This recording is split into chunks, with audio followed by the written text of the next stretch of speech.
Hey Doug, so earlier this month you made the painful decision to close Fire. This is an award-winning restaurant that you've had for close to 20 years. I can't imagine how difficult that must have been. Can you explain to our audience what went into that decision? Yeah, so really way back in March, we closed down and we sort of thought it would be an 8-week decision.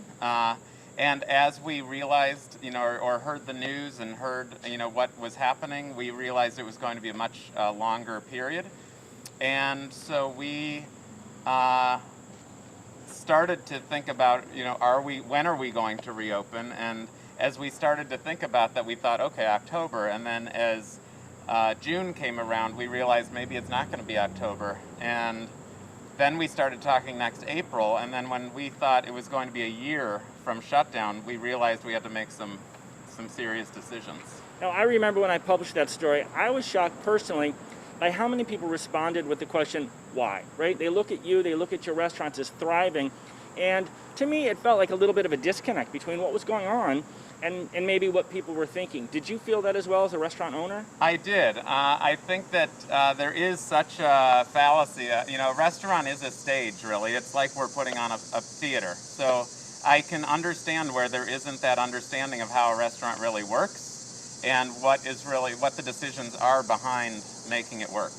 And all restaurants are struggling right now, but fine dining restaurants like Fire face unique challenges. Can you kind of get into what those challenges are, what sets you and the restaurants like that apart from, say the Chipotle's and other restaurants? Sure. So not only when you're designing the space, you have to put certain interior design features into the space that are more expensive. You have to locate in an area where people want. We had valet parking. We had an open kitchen.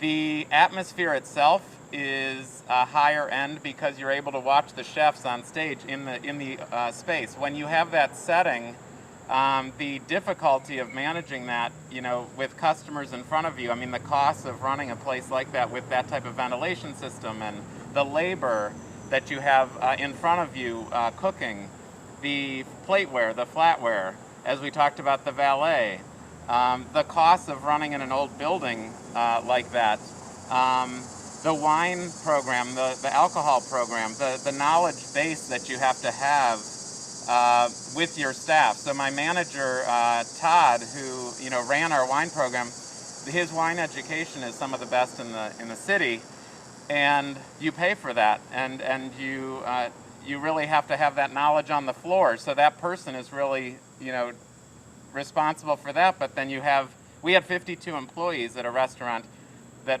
had 120 seats. So labor is the highest, but then when you think of the cost of running that building, that's secondary. And the food, we buy a lot of local food too. And that's the thing, I know people go into a restaurant, they order a plate of chicken and whatever, all they do is they look at the price, right? And I know, everyone's not this way, but they compare that price to the plate of food. And like you said, there are so many other things that are coming into play. Paying for wine education, this isn't, top of mind of a customer. Yes, and the staff that we have, we consider it a professional teaching kitchen. We were there for, 19 plus years, and really we are there to train people on how to be a chef in a clean, professional kitchen, professional work environment. That training is part of what we do, and you can't really pay the people that well for it, but you're paying a higher wage to find those people, but you're also taking a lot of time that you could just put aside if you wanted to, but I think that's super important when you're doing fine dining. As a restaurant critic for 20 years, I often ate out, almost solely ate out, Tuesday, Wednesday, Thursday. I didn't show up on Saturdays, so I see restaurants throughout the week, either for pleasure or for work. You mentioned customers come in on a Saturday brunch, Sunday brunch, and it's, wall to wall. Friday night, Saturday night. It's not always like that. And in order for this to work, it's got to be at a certain level all the time, right? Yes, and you talk about the understanding from the public as to, how could that restaurant not be staying open? It's because when you felt like dining out, you saw the restaurant and it was busy from 7 to 8 p.m. on Tuesday, Wednesday, Thursday.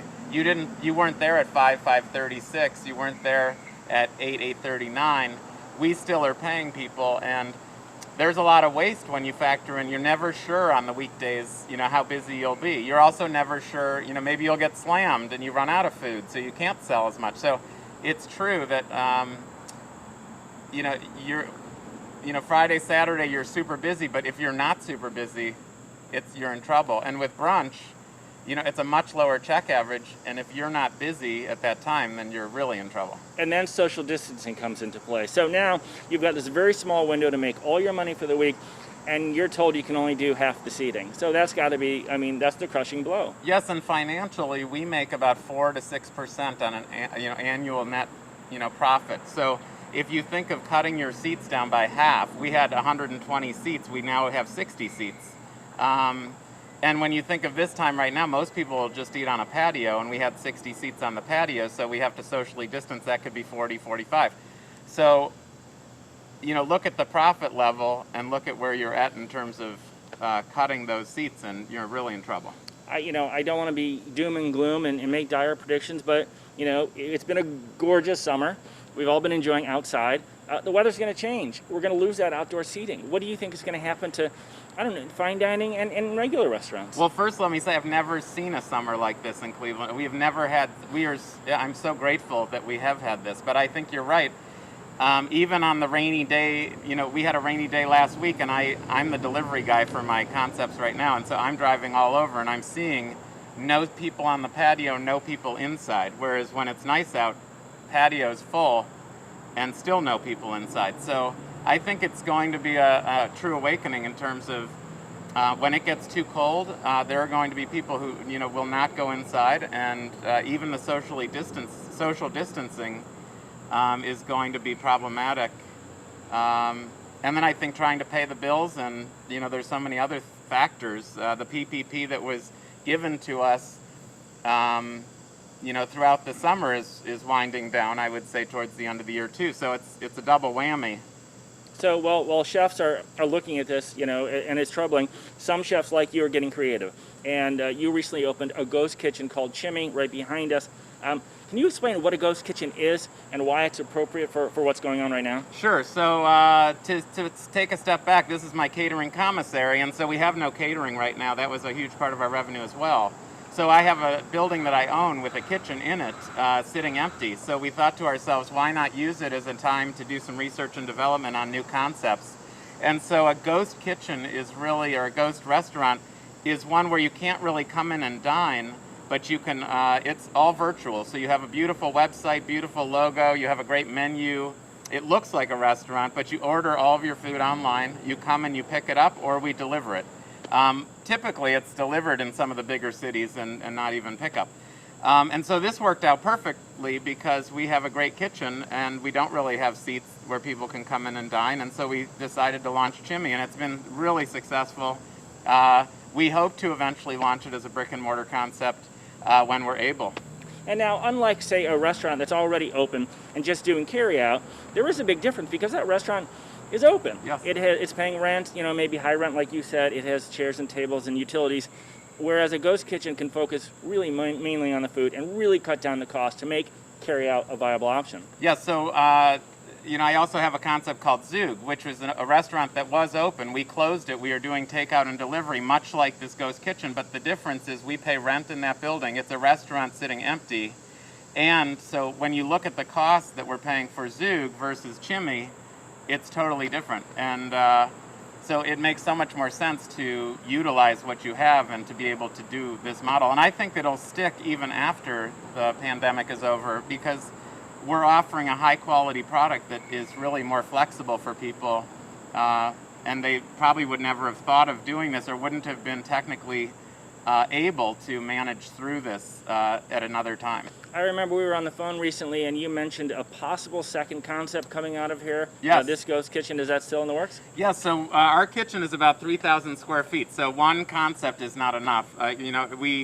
We will have half of our line will become another ghost concept. It'll be an Indian concept. So much like Zug, much like Chimmy. Zug is Middle Eastern, Chimmy is South American, and we don't have the name yet, but we'll have an Indian concept that'll be a similar format. And again, it's research and development for us, and if people really like it, it's something that in the future we could launch maybe a cocktail lounge that's Indian style or South American or much like Zouk.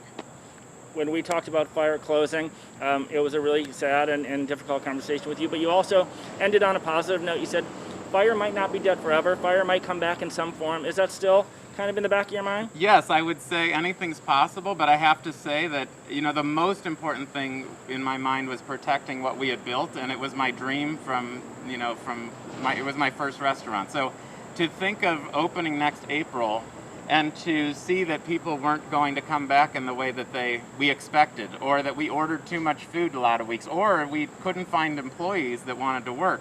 So many factors would make it impossible to manage the story. And so I thought it's much better to look back and say we had an amazing run and have great memories than to watch it slowly, you know, fade or falter. Well, you had an amazing run.